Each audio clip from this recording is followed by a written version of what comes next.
Wouldn't you recommend reviewing policies? Because I find most people don't really know what their policy covers and really what it means. So would you recommend that to anyone that's listening to this Q&A session?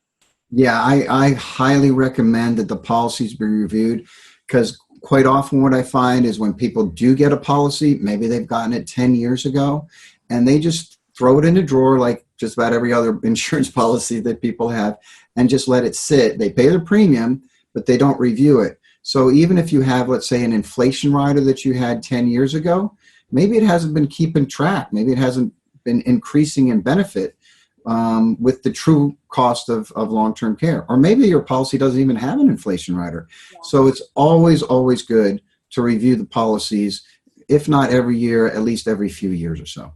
For sure, because there are opportunities within your own policies that you may not even be aware of. So Brian, can you give everybody your direct email and phone number really quickly for those listeners who are wanting to get it reviewed? I'd be happy to. My direct phone number is 424-273-8844.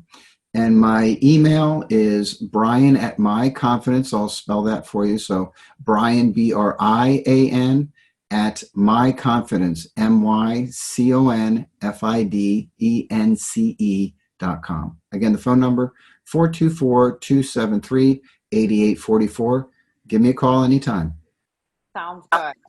So thank you for joining us on this Q&A session. Thanks, Brian, also for your time. And all of you now have Brian's information. So if you need anything, you can go ahead and email or call him directly. And if you have any questions for me as well, you can go ahead and text that to me. Or as I said, you can send your questions to bit.ly/forward ASKCW.